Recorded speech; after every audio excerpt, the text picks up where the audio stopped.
承欢记事快的刘婉玉不知霸总姚志明为何会迷上他的唠叨。说到麦承欢的妈妈刘婉玉，不少人心里可能都不太喜欢她，主要是因为她过去的那些事儿，实在是让人难以恭维。说到麦承欢的妈妈刘婉玉，不少人心里可能都不太喜欢她，主要是因为她过去的那些事儿，实在是让人难以恭维。开始是觉得辛家亮太普通，还啰嗦，想让女儿早点做个决定。但一听说他家有钱，态度马上就变了。就算被人家欺负了，也要和辛家订婚。这种变化真是让人无语。为了让女儿找到好工作，麦承欢的丈夫找上了张培生帮忙。但这样一来，麦承欢在公司里总是因为被怀疑是走后门而抬不起头。后来，为了儿子麦承早的工作，麦承欢又答应了辛家帮忙拉关系。结果，儿子也走上了和女儿一样的后门道路。因为觉得女儿的嫁妆不够丰厚，竟然向多年未曾谋面的老太太求助。听说女儿继承了兴安里，我特意跑到酒店去看看，打算帮她一起打理生意。强行占据姚志明的小洋楼，让原本的主人只能住在阁楼里。有些人总是喜欢炫耀自己从老太太那里继承来的遗产，好像这样就能证明自己的价值似的。但实际上，真正的财富不仅仅是物质上的，更重要的是内在的修养和品质。如果一个人只是依赖别人的财富来炫耀自己，那么这样的人其实是很可怜的，因为他们的内心是空虚的，缺乏真正的自信和自尊。相反，一个真正有品质的人，即使没有遗产，也能靠自己的努力和才华赢得别人的尊重和认可。所以，我们应该追求内在的修养和品质，而不是只看重物质财富。刘婉玉真的让人五味杂陈，既生气又心疼。她为了这个家，为了麦承欢，简直是操碎了心。看到她那么努力，真是既感动又难过。她真心为家庭付出，我们都看在眼里，但有时候她的做法也确实让人难以理解。总之，刘婉玉真是个让人又爱又恨的角色。刘婉玉在麦家受到的各种优待，让麦家人都觉得有点手足无措，不知如何回应。但家里唯一一个不姓麦的外人姚志明却非常喜欢他。还真不是呢，麦老太把小洋房留给了姚志明，这背后可有着不一般的含义呢。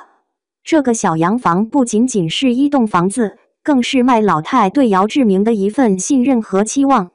麦老太可能觉得姚志明是个有潜力、有能力的年轻人，值得他把自己的心血和财富交给他。这份遗产不仅能让姚志明过上更好的生活，更是对他能力的一种认可和鼓励。麦老太希望姚志明能继续发扬自己的优点，不断进步，成为更优秀的人。所以，这个小洋房不仅是物质上的财富，更是一份精神上的寄托和期望。麦老太心里最放不下的就是他的孙子孙女了。他真心希望姚志明能找到真爱，有个温馨的家，同时也期盼麦承欢的日子能越过越好。这就是他最大的心愿了。原本他的想法很简单，就是把兴安里给姚志明，让他顺顺利利的回到总部升职，然后把老洋房留给麦承欢，让麦家的人都高高兴兴的享受家庭的欢乐。这样一来，姚志明能得偿所愿，麦承欢也能在家里承欢膝下，大家都开心。但是当他看到姚志明开始展现出人性的一面，并且得知麦承欢的梦想是经营一家出色的酒店时，他萌生了交换两人遗产的想法。他觉得他们已经很出色了，自己不需要再给他们锦上添花，而是应该帮助他们完善各自的不足之处。小洋房是麦老太当年结婚时住的地方，对他来说就像家一样亲切。而姚志明这个内心孤独的小男孩，最渴望的就是家的温暖。所以，小洋房对他来说，不仅仅是一个房子，更像是一个可以依靠的港湾。每次姚志明说到兴安里，奶奶总会提起麦承欢。在奶奶眼里，麦承欢就像是一剂良药，充满阳光和活力，总能给姚志明带来正能量。所以，奶奶总是把他们两个联系在一起，觉得麦承欢就是姚志明需要的解药。她努力地想让姚志明成为麦家的一份子，让他不再像无家可归的小猫那样惹人怜爱。她真心希望他能在这里找到属于自己的位置，成为这个家庭不可或缺的一部分。姚志明明白奶奶的心思后，决定在两个选择中做一个决断，是留在麦承欢身边，还是搬回兴安里的老洋房。他最终选择了后者，搬回了老洋房。我决定听从奶奶的建议，去感受家的温暖。同时，我也会邀请麦承欢加入，帮助他一起经营兴安里。这样，我们不仅可以共同创造一个温馨的家，还能一起发展兴安里的事业。姚志明特别珍视的那个花瓶，究竟藏着什么深意呢？姚志明的心之前一直是阴暗不明的，但是麦承欢的出现，就像一束明亮的光，照亮了他的内心。虽然麦承欢可能并不知道自己的影响力有多大，但他的存在确实给姚志明带来了希望和温暖。这种影响虽然难以用言语表达，但却是深深烙印在姚志明的心中。姚志明搬回来的那天，也没有事先跟麦家说一声，他就是想直接和麦家人一起住。姚志明只带了一个行李箱，却从里面掏出了一个巨大的花瓶，这足以证明这个花瓶对他来说意义非凡。他盯着花瓶看了很久，然后才缓缓放下，仿佛那里面藏着他所有的故事和情感。《承欢记》的原著封面上有一个特别显眼的大花瓶，在这个花瓶里，母女俩麦承欢和刘婉玉安静地摆放着。这个花瓶其实象征的就是家，代表他们之间的关系紧密而和谐，如同花瓶里的花朵，相互依偎，共同绽放。姚志明终于回到了他心心念念的老洋房，这里承载了他太多的回忆和情感。他渴望重新融入这个家，感受那份熟悉和温暖。对他来说，这里不仅仅是一个住处，更是他心灵的归宿。因此，他坚决反对麦承欢一家搬出去。他甚至用流浪猫来打比方，说自己其实并不喜欢冷清，真正想要的就是家的温暖和热闹。他想要的是那种充满笑声、温暖人心的家，而不是一个空荡荡、冷冷清清的地方。谁说流浪猫就喜欢四处流浪呢？你怎么知道它们不渴望有个温暖的家呢？也许它们只是没有找到合适的归宿，或者曾经受过伤害，选择了自由。你不能单凭他们的身份就否定他们的感受和需求。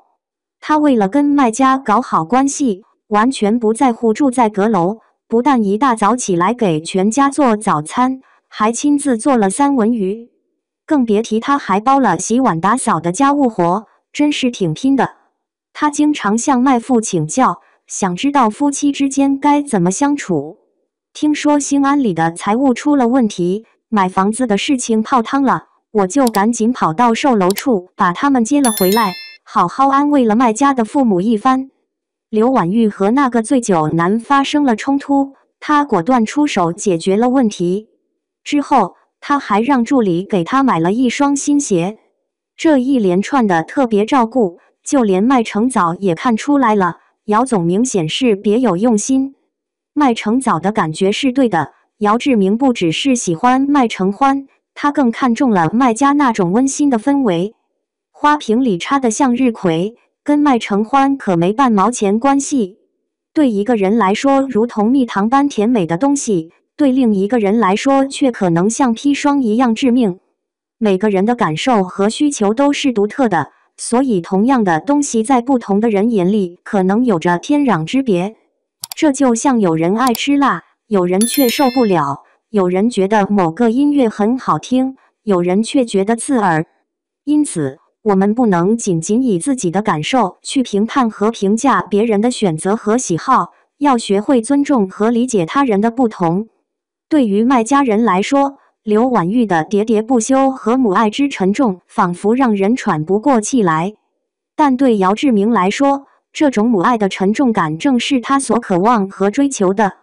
刘婉玉对姚志明送的三文鱼并不感兴趣，但他会以自己的方式对他好。虽然他可能不喜欢那种示好的方式，但他会找到适合自己的方法来表达对姚志明的关心和友好。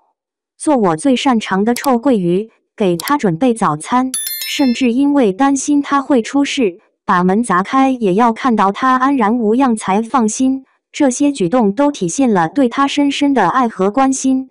即使这些事情在麦爸爸看来有些过分，但姚志明却因为缺乏关爱而乐意接受。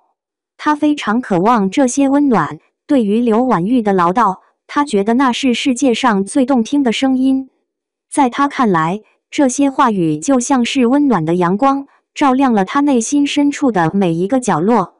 即使有时候会觉得有些烦人，但他仍然珍视这些声音，因为那是他生活中最真实、最亲近的陪伴。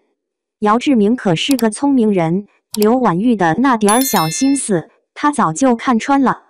刘婉玉的事，只有姚志明敢于站出来，直接跟他说去找麦承欢，而不是整天在家里瞎操心。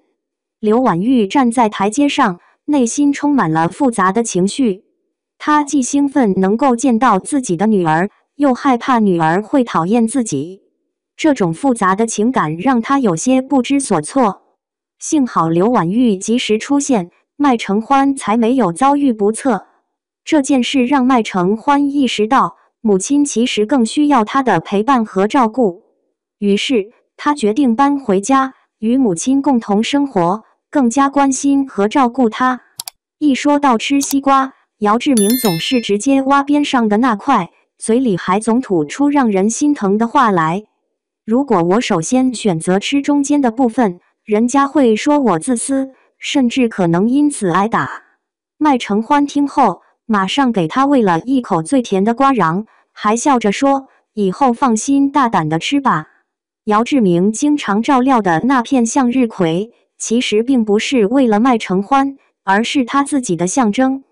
麦承欢对我来说就像是个小太阳，给我的世界带来了光明。实际上，我才更像那朵追随太阳的向日葵，因为我自己才是那个围绕着小太阳旋转的人。如果你觉得还没看够，那就快点关注我，这样你就不会错过任何精彩内容了。